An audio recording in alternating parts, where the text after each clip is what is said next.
menghalau kemerosotan moral, tuh. Bukan, dalam kurung menghalau fufufafa. Dia paham karena situasi meminta dia untuk mengucapkan, meminta teman-teman Papua ini supaya Republik Indonesia ini mengutamakan kemanusiaan yang adil dan beradab di Papua tuh.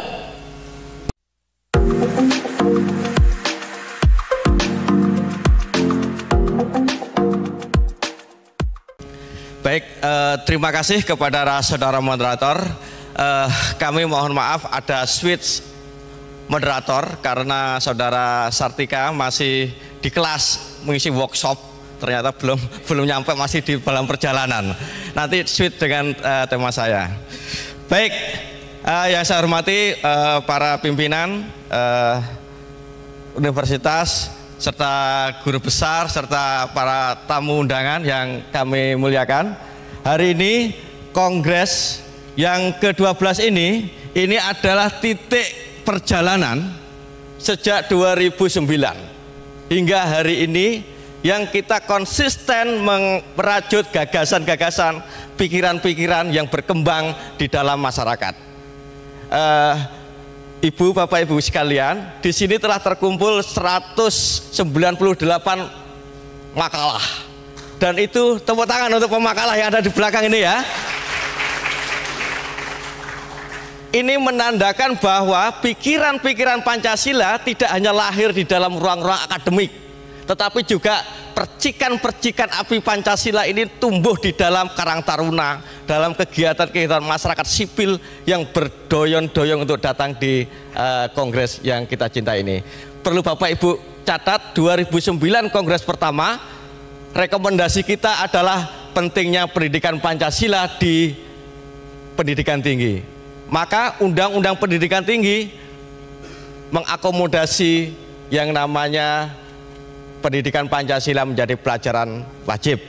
Serta kongres yang ketiga, rekomendasinya adalah pentingnya lembaga tentang Pancasila. Maka lahirlah 2017 tentang Unit Kerja Presiden Pembinaan Ideologi Pancasila. Dan nanti kita harapkan ada sebuah rekomendasi yang penting untuk Republik di masa depan, dan nanti sidang forum lah nanti yang akan membahas bersama dengan narasumber dan pemakalah. Yang saya hormati Bapak Roky Gerung, kami persilakan duduk di meja kita. Tepuk tangan untuk semuanya. Terima kasih Pak. Yang kedua, Saudara Airlangga dari Universitas Airlangga, kami persilakan maju di depan. Ya. Yang ketiga, Agus Wahyudi ya dari Bulak Sumur, kami persilakan. Silakan Pak W dari Blitar. Duduk mana ya? Ya, silakan duduk sini, tak apa-apa Pak. Baik, Bapak Ibu sekalian, di dalam panel yang pertama ini kita membicarakan konsep. Konsep ini pikiran yang berat, ya. Ini terpancar dari paper kita, Pak Awi. Paper kita dari 190 yang bicara konsep itu 20%. 20% sekitar 40 orang. Yang terbanyak adalah tema panel yang kedua, soal praksis. Jadi memang bicara konsep itu yang berat ternyata. Karena kita akan mendiskusikan konsep Republik. Ya. Maka di sini telah hadir Bapak Agus Wahyudi, Bapak Roky Gerung, dan Pak Airlangga. Beliau ini adalah secara konseptual mempunyai prinsip-prinsip yang penting di dalam Republik ini. Dan maka kami persilahkan, ada satu pertanyaan dasar, ya, ada satu pertanyaan dasar, kenapa the founding father kita, bapak bangsa kita, memilih Republik. Padahal di dalam negara kita konsepsi yang sudah existing adalah kerajaan di masa lalu. Maka saya sitir pidato Insinyur Soekarno pada 1 Juni. Saudara-saudara, kita mendirikan negara bukan untuk satu orang, bukan untuk satu golongan, bukan untuk satu orang yang kaya, tapi kita mendirikan negara satu untuk semuanya, semua untuk semuanya. Jadi ya, jadi prinsip negara demokrasi, ya, prinsip negara republik itu menjadi sangat penting. Kita kemarin bersyukur ya, ternyata dengan adanya undang-undang pilkada, tidak dalam waktu 24 jam masyarakat berdemo, ya, membatalkan RUU pilkada yang itu mengganggu kepentingan publik. Dan itu adalah, bagi saya melihatnya, itu adalah ternyata masyarakat sipil kita memiliki kepedulian terhadap masa depan republik, dan undang-undang itu hanya menguntungkan satu orang dengan menisbikan partisipasi kita sebagai rakyat pada umumnya. Oke, pembicara terakhir. Gong, ya, gong dari yang kita tunggu-tunggu adalah Bang Rocky Gerung. Silakan Bang Rocky, untuk kenapa? Ya, tepuk tangan untuk kita semuanya. Oke, kenapa terlalu bergairah untuk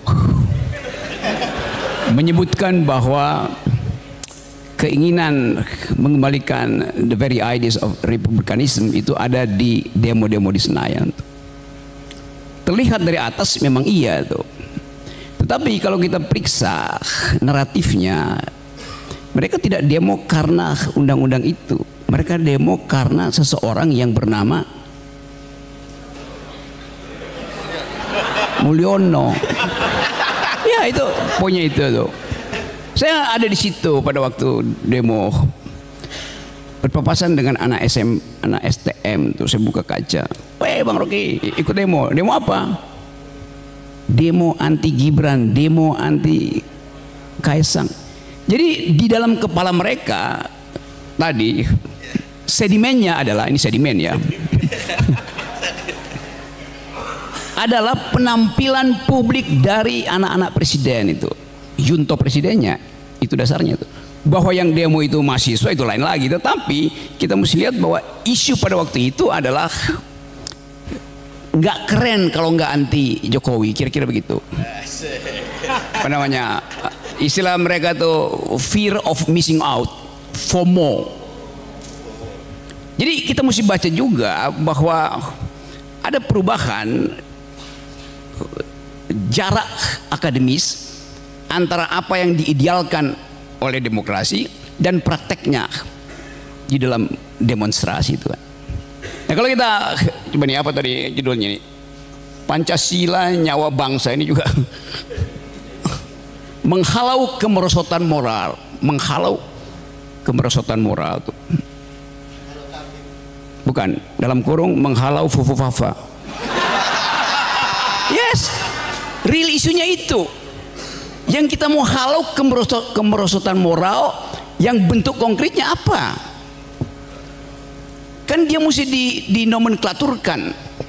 Apa yang disebut kemerosotan moral? UGM pernah dalam waktu singkat atau agak panjang, tapi kemudian regain, moral call-nya muncul tuh.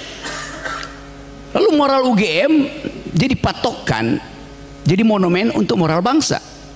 Karena ada sejumlah guru besar yang mengatakan enough is enough itu.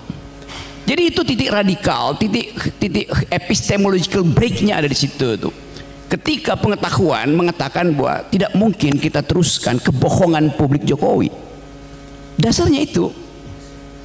Jadi kemampuan kita untuk mengevaluasi politik didasarkan pada kemampuan kita untuk mencari narasi pada monumen, pada momentum tertentu tuh. Bayangkan misalnya kalau UGM tiba-tiba ada bangunan hotel UGM itu, nggak mungkin guru-guru besar itu demonstrasi karena disogok oleh negara. Tapi saya berpikir bahwa tidak mungkin juga dihentikan diskurs intelektual kendati UGM disogok dengan Kongres Pancasila ke-13. Artinya dibayangkan nanti, oke, bikin aja nanti ada Kongres Pancasila ke-13 dibikin di IKN itu.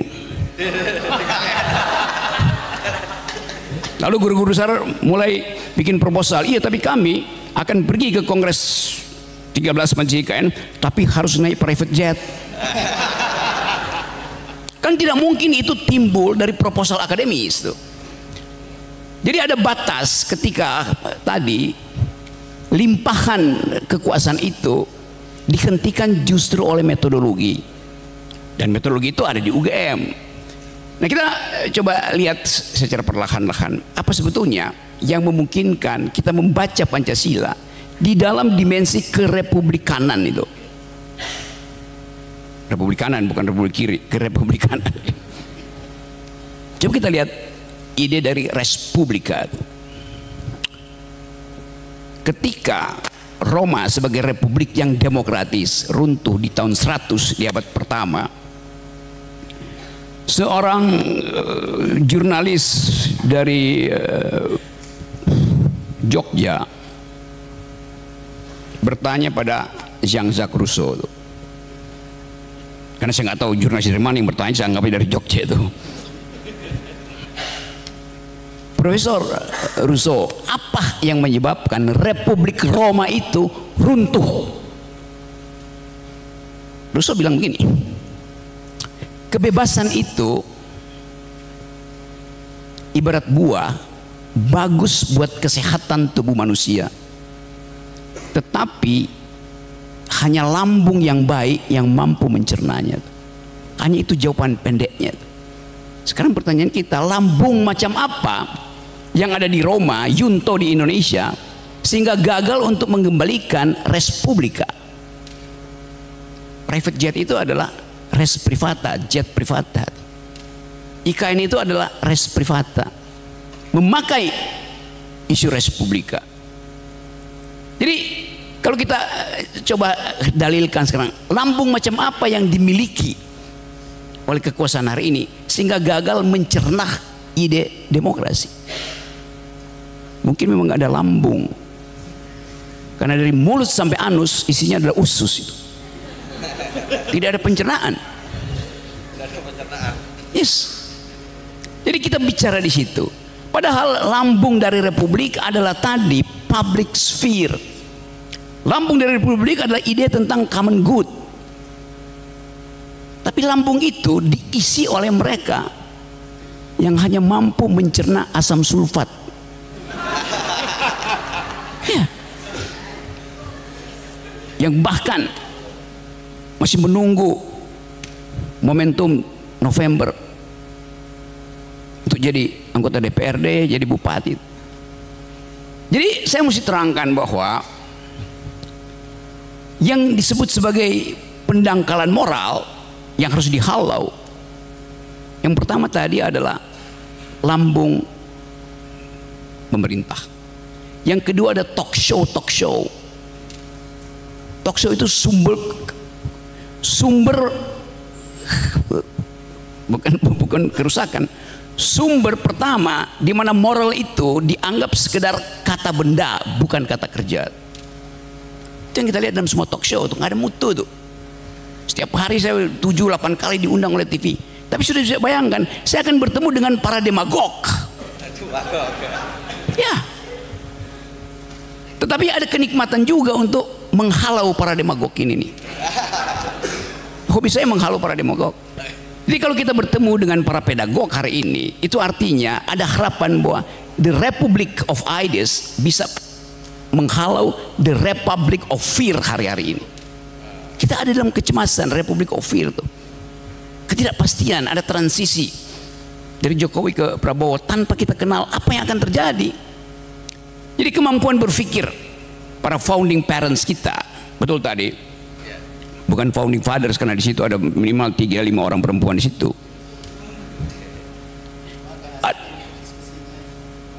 Kenapa? Oke, nanti saya bikin asik di pertanyaan. Oke. Jadi sekarang kita masuk pada Pancasila ini mau disebut sebagai apa? Ini ada istilah baru, nyawa bangsa tuh. Lebih enak menyebut nyawa bangsa daripada menyebut Pancasila adalah ideologi negara. Saya menentang menyebut ideologi negara, karena nggak ada di dalam ketentuan undang-undang bahwa Pancasila itu ada ideologi negara. Nggak ada. Anda baca konstitusi, nggak ada. Mana ada undang-undang yang bilang Pancasila adalah ideologi negara? Nggak ada. Tetapi kita bisa sedikit bikin diskresi bahwa yang kita sebut ideologi adalah falsafah. Oke, Bung Karno bilang Pancasila adalah ya Weltanschauung, vision the bond, philosophical foundation. Artinya Pancasila kita tempatkan di dalam kondisi diskursif, tidak final, tapi menimbulkan percakapan itu. Nah, pada waktu Pancasila diucapkan oleh Bung Karno dengan yang setiap minggu dia jadikan sebagai pelajaran di RRI, dipidatokan itu Pancasila yang pedagogis. Kenapa? Ya karena yang ngajarin adalah sang pedagog, dia ngerti arah pembicaraan itu. Jadi Bung Karno mengajar sendiri bangsa ini sebagai pedagog dengan ide yang dia kumpulkan dari seluruh pikiran dunia. Pancasila itu bukan asli Indonesia. Pancasila itu adalah kompilasi dari semua pemikiran dunia. Ateisme ada dalam Pancasila yang namanya humanisme. Marxisme ada dalam Pancasila yang namanya keadilan sosial. Nasionalisme ada dalam Pancasila, persatuan Indonesia itu. Jadi semua pikiran dunia ada di situ. Karena itu Pancasila kemudian jadi semacam regulatif ideal, kalau kata Immanuel Kant, untuk menuntun atau jadi paradigma untuk menuntun ilmu-ilmu teknis di bawahnya kan. Itu pada waktu Bung Karno mengucapkan itu, dia tahu bahwa rakyat ini memerlukan semacam sense of missionary engagement, keterlibatan misionaris itu. Karena kita nggak tahu, sebagian dari kita nggak ngerti mau ngapain. Jadi masuk akal kalau pada akhirnya Bung Karno mengatakan saya penyambung lidah rakyat Indonesia. Memang benar, karena isi kepala Bung Karno itu harus dia ucapkan secara retoris setara dengan kemampuan logisnya tuh. Itu yang terjadi. Karena itu kita kalau kita dengar Bung Karno, betul-betul di dalam pikirannya ada dialektika, di dalam pikirannya ada koherensi, sekaligus di dalam pikirannya ada versi keadilan sosial yang diucapkan terus menerus, datang dari secara otentik dari cara dia paham tentang Pancasila. Pancasila di era Bung Karno adalah sebuah pedagogi itu. Di era Pak Harto dia berubah Pancasila itu. Dia menjadi persyaratan untuk menapis lawan politik. Kan jadi instrumen akhirnya kan. Proposisi-proposisi Pancasila itu diucapkan oleh semua menteri itu tanpa mereka mengerti bahwa Pancasila itu adalah ideologi, kalau kita pakai bahasa sekarang itu dalam pengertian yang terbuka, untuk menghasilkan percakapan, bukan untuk didoktrinkan. Yang terjadi begitu pada era Soeharto, era Orde Baru. Setelah era reformasi kita mencoba untuk memberi isi baru pada Pancasila itu, karena ada problem-problem baru soal gender equality, soal ecological footprint, environmental disaster segala macam. Jadi kita hidupkan Pancasila itu di dalam upaya untuk tetap dalam pengertian ada mission sacre di situ, ada misi suci di situ tuh. Sesuatu yang kita ingat bahwa semua bangsa itu diikat oleh semacam misi suci di situ. Tetapi dalam perkembangan kita lihat bagaimana yang kita sebut mission sacre itu, sense of missionary engagement, mengalami reifikasi, mengalami pengkeras kepalaan. Ya, apa bisa nggak teman-teman begitu reifikasi itu? Iya, pengkeras kepalaan. Kenapa dia mengalami pengkeras kepalaan? Karena dia tidak mampu lagi untuk didiskursifkan, macet diskursis selama reformasi. Kenapa? Ya udah demokrasi, ngapain? Nah sekarang ada keperluan itu karena tadi ada moral call untuk menghalau kemerosotan moral itu. Jadi betul-betul kalau kita mulai masuk di dalam sedikit wilayah filosofi, tadinya Pancasila itu semacam reinen Vernunft, pure reason, konstruksi filosofi. Sekarang dia jadi praktisen Vernunft, kebutuhan untuk mengevaluasi etika politik. Jadi fungsi itu yang saya kira lebih baik kita ucapkan hari ini. Fungsi Pancasila untuk mengevaluasi etika politik. Dan itu yang memungkinkan UGM masuk lebih jauh menginterupsi keadaan kekuasaan hari ini. Paling enggak interupsi aja, interupsi mengganggu stabilitas berpikir para politisi. Saya mondar-mandir BIMTEK segala macam itu, dan saya lihat bahwa tidak ada satupun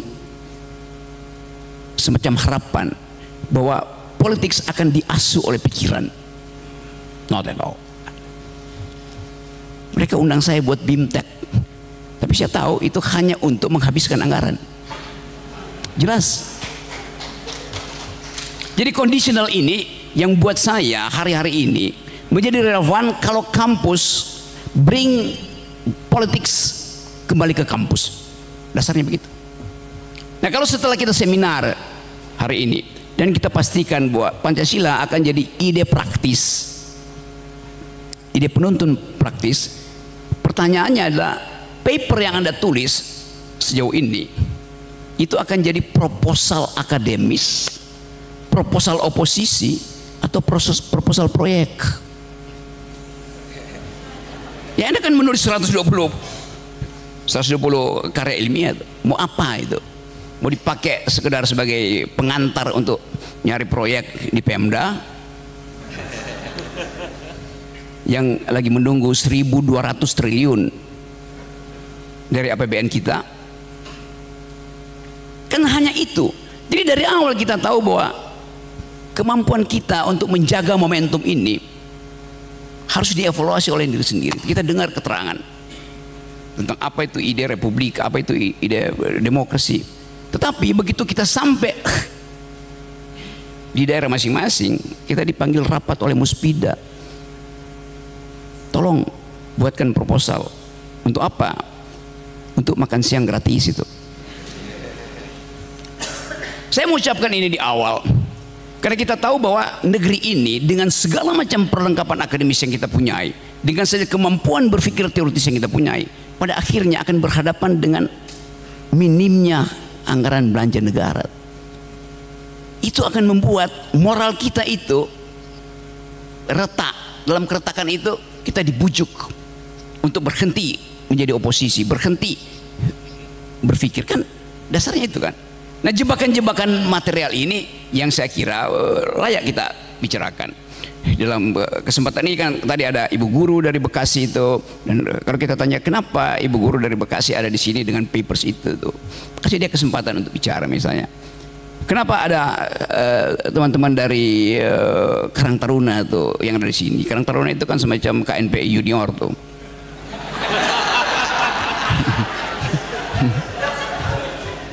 Jadi sekali lagi ada tahapan kita coba bongkar. Kalau kita bilang Pancasila itu ada ideologi, oke, kita akan bongkar metafisiknya, epistemologinya, bahwa ideologi itu mestinya kalau dia betul-betul ideologi dia mesti berakar pada pada psikis manusia itu, gitu kata Althusser misalnya tuh. Bahwa dengan cara itu kita tahu bahwa ada yang struktural di dalam ideologi. Tetapi buat sementara kita tahan itu sampai Kongres Pancasila ke-13 lah, karena yang sekarang adalah keinginan kita untuk mengevaluasi bangsa ini karena memang betul kita mau halau kemerosotan moral itu. Jadi rumuskan lebih dahulu apa yang disebut kemerosotan moral. Ketidakmampuan untuk mengakses respublika itu kemerosotan moral namanya tuh. Nah, dalil itu yang sebetulnya mesti kita uji. Kalau kemarin saya pergi kemarin ceramah muter-muter ke Papua, saya tanya pada orang Papua, kalian Pancasila? Iya, Pancasila tuh, oke. Tapi kalau saya suruh pilih, mana lebih mulia bagi kalian? Sila ketiga atau sila kedua? Sila ketiga apa Pak Rocky? Persatuan Indonesia. Sila kedua apa? Kemanusiaan yang adil dan beradab. Bagi kami lebih penting kemanusiaan yang adil dan beradab. Dia paham karena situasi meminta dia untuk mengucapkan, meminta teman-teman Papua ini supaya Republik Indonesia ini mengutamakan kemanusiaan yang adil dan beradab di Papua tuh. Itu sosial imperatifnya kan begitu. Tapi nanti Pak Jokowi pidato, oh, tidak, ini persatuan Indonesia. Iya, kita tahu ide persatuan itu. Unity of reason memerlukan unity of nation. Unity of nation memerlukan unity of government. Yaitu nasionalisme. Awal kita tahu cara berpikir itu. Tapi Pak Jokowi hanya menghafal-hafal bahwa persatuan itu penting. Padahal bunyi kita ada Bhinneka Tunggal Ika, bukan Ika Tunggal Bhinneka. Pada waktu Bung Karno membayangkan Pancasila, dia tahu bahwa ada masyarakat yang memerlukan tuntunan agama. Oke, dia kasihlah itu pikiran kemanusiaan yang adil dan beradab. Ada yang menginginkan kemuliaan kemanusiaan tanpa memerlukan pertolongan Tuhan. Ada sila kedua. Anda bisa berbuat baik tanpa beragama, bisa aja. Pakai sila kedua, humanisme. Kan humanisme itu ada teguran terhadap teokrasi abad tengah kan. Seolah-olah hanya orang yang bisa beli surat pengakuan dosa yang masuk surga. Lalu humanisme muncul. Tidak, etik manusia itu tidak memerlukan tuntunan hal-hal yang irasional tuh. Agama dulu dianggap sebagai irasional. Jadi ada fasilitasi itu. Humanisme versi radikal dari humanisme ya ateisme. Jadi kalau kita bongkar sistem filosofinya itu luar biasa kentalnya. Dengan kata lain, multi tafsir itu, Pancasila itu selalu harus ditafsirkan secara hermeneutis, selalu ada dalam kondisi semiotis, selalu dia adalah in the making tuh, tidak final tuh. Nah, kemampuan-kemampuan itu yang saya kira itu sesi yang mungkin terlalu berat nanti karena keragaman latar belakang kita. Tapi sekali lagi kita mau agar ada semacam tuntunan public ethics, virtue tadi, yang memungkinkan kita mengatakan pada generasi akan datang bahwa Indonesia ini direkatkan oleh konsep. Ada konsep berbangsa, ada konsep kepentingan publik. Sekarang misalnya soal pertanahan ini kecambah yang akan tumbuh makin lebar karena problem-problem ekonomi, keadilan, tuntutan setelah Pak Prabowo berkuasa itu akan sangat tinggi tuh. Kita misalnya kalau kita lihat apakah Pancasila memungkinkan ada akumulasi kapital? Nggak ada ide akumulasi kapital dalam Pancasila. Tapi faktanya amandemen Undang-Undang Dasar kita memastikan ada 3 player di dalam upaya kita untuk menghasilkan kemakmuran. Satu adalah korporasi, ada disebut di dalam undang-undang. Yang kedua BUMN, yang ketiga adalah koperasi. Kedudukan mereka setara, tetapi untuk menghasilkan pertumbuhan pasti yang diuntungkan pertama motornya adalah korporasi, bukan BUMN atau bukan koperasi. Coba kita tagihkan itu pada Pak Prabowo. Misalnya Pak Prabowo akan bikin, karena Jokowi meninggalkan utang dan APBN tahun depan itu harus ada 3.600 triliun, 1.200 akan dikirim ke daerah, habis. 1.000 dipakai untuk bayar utang, habis. Tinggal 800 triliun dipakai buat makan siang gratis, 400 triliun. Tinggal 400 triliun.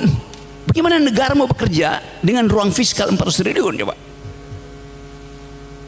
Jalan keluarnya gampang, cetak uang. Tetapi efek inflasinya itu di depan mata.